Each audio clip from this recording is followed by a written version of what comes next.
Hello friends, once again welcome back to my channel. तो ये है इस ड्रामे का थर्ड एपिसोड और अगर अब तक आप सभी ने इस ड्रामे के प्रीवियस एपिसोड नहीं देखे तो आई रिक्वेस्ट यू गाइस कि पहले आप सभी इस ड्रामे के प्रीवियस एपिसोड देख लीजिए, तो आप सभी को ये ड्रामा देखने में और भी ज्यादा इंटरेस्ट आएगा। एंड फ्रेंड्स, अगर अब तक आपने मेरे चैनल को सब्सक्राइब नहीं किया है तो आई रिक्वेस्ट यू कि मेरे चैनल को भी सब्सक्राइब करना बिल्कुल मत भूलना। और अगर आपको ये वीडियो अच्छी लगी तो वीडियो को लाइक करना भी। तो ज्यादा समय को बर्बाद ना करते हुए हम इस प्यारे से ड्रामे को स्टार्ट करते हैं। ड्रामे के स्टार्टिंग में हुआन सपने देख रही होती है कि लियांग उसके हाथ पैर दबा रही है और उसकी सारी बातों को मान रही है और तो और अपने हाथों से वो उसे खाना भी खिला रही है और बस वही सारी चीजें कर रही है जो सारी चीजें हुआंग उसे करने के लिए बोल रही है। इन द शॉर्ट वो अपने सपनों में सोच रही थी कि वो बॉस बन गई है और उसकी नौकर बन गई है लिए। लेकिन जब वो ये मीठे मीठे सपने देख रही होती है इतने में ही वहाँ पर लिए आती है और उसके मुँह में खाना ठूसने लग जाती है। तभी हुआंग की आंखें खुलती है और वो उससे बोलने लग जाती है कि तुम में तमीज नहीं है, तुम कैसा बिहेव कर रही हो मेरे साथ। तभी लियांग उससे बोलती है कि इतना ज्यादा शोर मचा रही हो तुम्हें क्या लगता है पूरे ऑफिस में बस तुम ही हो? तुम्हारी आवाज को सुनकर हम सबको बहुत ज्यादा प्रॉब्लम हो रही है। तभी वहाँ पर बॉस की एंट्री होती है और वो हुआन के सामने आकर उससे बोलते हैं कि आज एक काफी फेमस आर्टिस्ट हमारे यहाँ आने वाली है और वो हमारे साथ बहुत बड़ा कॉन्ट्रैक्ट साइन करने वाली है, इसलिए उसकी रिस्पॉन्सिबिलिटी वो हुआन को दे रहे हैं। हुआन जैसे ही ये सारी बातें सुनती है तो वो तो खुशी से एकदम नाचने लग जाती है, लेकिन जैसे ही वो उस फाइल को खोलती है तो वो उसमें उस आर्टिस्ट का फेस देखती है। और दरअसल बात ये थी कि वो उस आर्टिस्ट से पहले भी मिली हुई थी और वो आर्टिस्ट काफी ज्यादा घमंडी थी। जैसे ही हुआन की दोस्त को ये पता चलता है तो वो भी उसे सेम बातें बताती है और उससे बोलती है कि बचना है तो तुम इनसे दूर ही रहो। हुआन की मिस्टर लू के सामने पहले ही बहुत ज्यादा बेइज्जती हो गई थी और उसे ऐसा लग रहा था कि अब दोबारा से उसकी बेइज्जती होगी। पर तभी उसके दिमाग की घंटी बजती है और उसकी नजर पड़ती है लिए पर और वो सोचने लग जाती है कि जिस मुसीबत में वो अभी है अगर वो उस मुसीबत को लिए पर डाल देगी तो वो तो फ्री हो जाएगी, ऊपर से लिए की ही बैंड बच जाएगी। तो इसलिए वो बड़े ही प्यार से लिए के पास जाती है और उसके बाद उससे बोलने लग जाती है कि अगर तुम्हें प्रॉब्लम ना हो तो तुम मेरी जगह जाकर इस फीमेल आर्टिस्ट से कॉन्ट्रैक्ट पे साइन करवा दोगी। लेकिन लिए मना कर देती है, जिसके कारण थोड़ी देर में हुआन को ही उसके पास जाना पड़ता है। जैसे ही वो उसके पास जाती है तभी वो उसके साथ बहुत ही ज्यादा बुरा बिहेव करने लग जाती है और उससे बोलने लग जाती है कि तुम्हारे पास बिल्कुल भी मैनर्स नहीं है क्या? रूम में आने से पहले तुम नॉक नहीं कर सकती हो? वैसे तुम्हारा चेहरा देखकर ऐसा लग ही रहा है जैसे कि तुम में मैनर्स की थोड़ी कमी है। वो हुआन को तो डांटती है, लेकिन उसके बाद जो लड़की उसका मेकअप कर रही होती है वो उस पर भी चिल्लाने लग जाती है, ये कहकर कि उसने उसका बहुत ही बेकार मेकअप कर दिया। लेकिन थोड़ी ही देर पे वहाँ पर एंट्री होती है लिए की और लिए जैसे ही उसकी तरफ देखती है तो वो तो पहले ही समझ जाती है कि ये एक नंबर की घमंडी लड़की है। इसीलिए वो उससे बोलती है कि हम यहाँ पर कॉन्ट्रैक्ट साइन करवाने के लिए आए हैं, ना कि कोई और काम करने के लिए, इसीलिए बस आप कॉन्ट्रैक्ट पे साइन कर दीजिए, उसके बाद हम यहाँ पर से चले जाएंगे। उस फीमेल आर्टिस्ट को ऐसा लगता है कि लिए उसकी बेइज्जती कर रही है, इसलिए वो खड़ी होती है और उसके बाद उससे बोलने लग जाती है कि तुम मेरे साथ इस तरीके से बात कैसे कर सकती हो? आज तक किसी ने भी मेरे साथ ऐसी बात नहीं की। तभी लिए उससे बोलती है कि ज्यादा चिल्लाओ मत, तुम इतनी भी ज्यादा फेमस नहीं हो। इसी तरीके से थोड़ी ही देर में दोनों की लड़ाई शुरू हो जाती है और इस मौके का फायदा उठाने के लिए फटाफट से हुआन पतली गली से निकलकर मिस्टर लू के पास चली जाती है ताकि अब के बार वो मिस्टर लू की नजरों में लिए को गिरा दे। जब इन दोनों की लड़ाई चली रही होती है तभी वो फीमेल आर्टिस्ट बोलती है कि तुम मुझे नहीं मार सकती हो, तुम्हें पता भी है कि मेरी आइडल कौन है? मेरी आइडल लिए है। अब लिए एकदम हैरान हो जाती है और उसके बाद समझ में नहीं आता है कि किस लिए की बात कर रही है। तभी वो फीमेल आर्टिस्ट उसे बताती है कि वो एक बहुत ही अच्छी बिजनेस फैमिली से बिलोंग करती है, वो बहुत ही ज्यादा सुंदर है और स्ट्रॉन्ग भी है, थोड़ी थोड़ी उसी की तरह लगती है। उस फीमेल आर्टिस्ट की बातों को सुनकर लिए स्माइल करने लग जाती है क्योंकि वो समझ गई थी कि वो उसी के बारे में बात कर रही है और उसके बाद उससे बोलती है कि मैं भी उसकी बहुत बड़ी फैन हूँ। तभी वो फीमेल आर्टिस्ट से बोलती है कि सच्ची में तुमने उसकी स्किन देखी है? उसकी स्किन कितनी ज्यादा प्यारी है। आई विश कि मैं उससे कभी मिल पाती और उससे उसकी स्किन का सीक्रेट पूछ पाती। तभी लिए मुस्कुराते हुए उससे बोलती है कि मैं तुम्हें उसकी स्किन का सीक्रेट बता सकती हूँ क्योंकि ये सब उसने मुझे बताया है। इसी तरीके से थोड़ी ही देर बाद वो उसे एक फेस मास्क देती है फेस पर लगाने के लिए और जैसे ही वो उसको लगाती है तो उसे काफी ज्यादा फर्क महसूस होता है अपनी स्किन पे और वो बहुत ज्यादा खुश हो जाती है। उसके बाद वो दोनों बहुत ही अच्छे दोस्त भी बन जाते हैं। लेकिन दूसरी तरफ तो हुआन मिस्टर लू के पास जाकर उनसे बोलने लग जाती है कि लिए ने उससे उसका कॉन्ट्रैक्ट छीन लिया और उसके बाद वो उस आर्टिस्ट के पास जाकर उससे लड़ने लग गई है। मिस्टर लू जैसे ही वहाँ पर जाते हैं तो वो देखते हैं कि वो दोनों तो बहुत अच्छे दोस्तों की तरह एक दूसरे से बात कर रहे हैं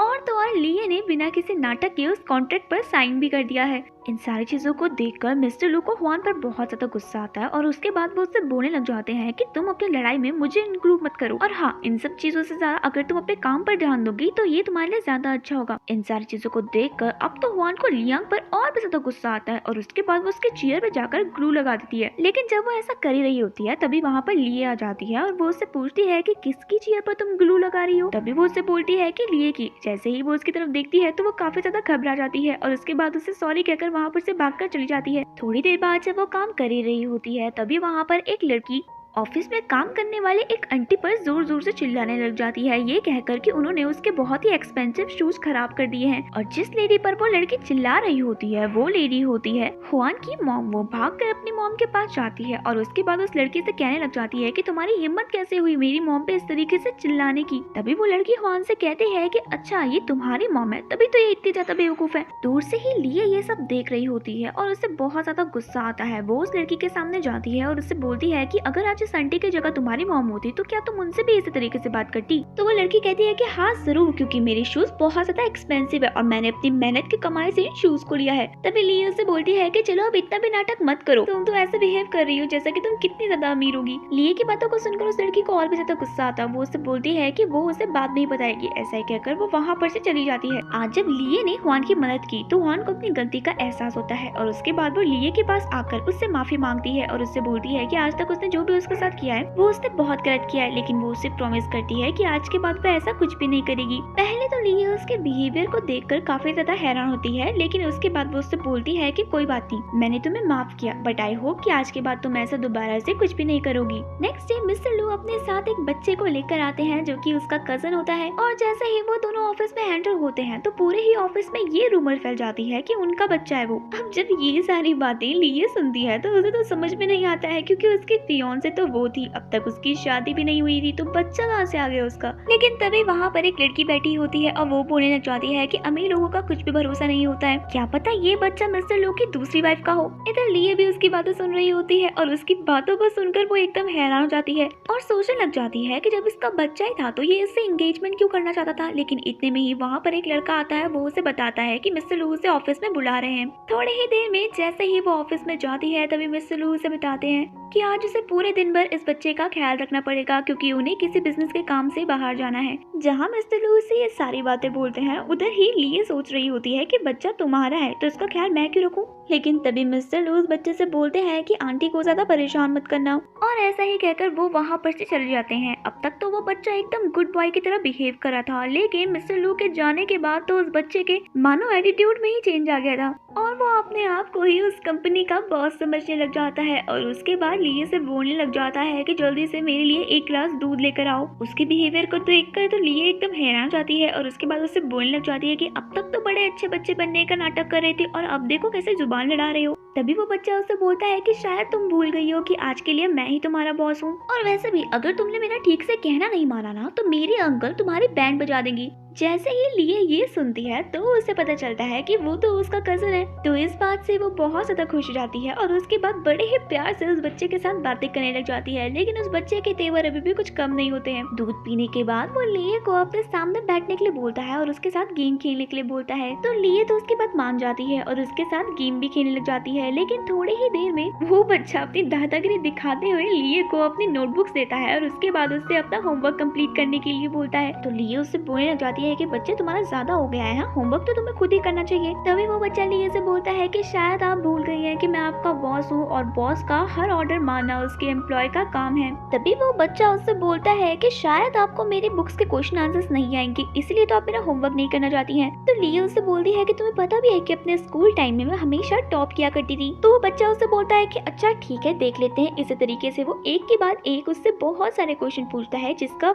आंसर फटाफट लिए उससे बताती भी रहती है। लेकिन लास्ट में जैसे ही वो उससे उसका नाम पूछता है तो वो उसे उसका असली नाम बता देती है और इतने में ही वहाँ पर बॉस की एंट्री होती है और वो उससे बोलते हैं कि आखिरकार बता दिया ना तुमने अपना असली नाम, तो आखिरकार तुम ही हो मेरी फियांसे। तो उसकी बातों को सुनकर लियांग उससे बोलती है कि तुम्हें ये सारी बातें कैसे पता चली। तभी हमें वो सीन दिखाया जाता है जहाँ पर कि मिस्टर लू अपने छोटे से कजन से बोल रहे होते हैं कि किसी भी तरीके से उसे उसका एक छोटा सा काम करना है और उसकी एक एम्प्लॉय से उसका असली नाम उगलवा करवाना है। तो मिस्टर लू का कजन उससे बोलता है कि हाँ जरूर, ये तो मेरे बाएं हाथ का खेल है। और इसी तरीके से बड़े ही शातिर तरीके से वो अपने प्लान को एग्जीक्यूट भी करता है। तभी लिया उससे बोलती है कि ऐसा कुछ भी नहीं है, वो तो मैंने गलती से बोल दिया और वैसे भी मुझे किसी से शादी भी नहीं करनी है। तभी मिस्टर लू से बोलता है कि अच्छा, बचपन में तो तुमने मुझसे धमकाकर ये बुलवाया था कि मैं तुमसे शादी करूंगा और अब अपनी बातों से मुकर रही हो। तभी उसे अपने बचपन के दिन याद आते हैं जहाँ पर कि वो मिस्टर लू के साथ होती है और उसके रोबोट को अपने हाथ पे लेकर उससे बोलती है कि अगर तुमने ये नहीं बोला कि तुम मुझसे शादी करोगे तो मैं इसे तोड़ दूंगी।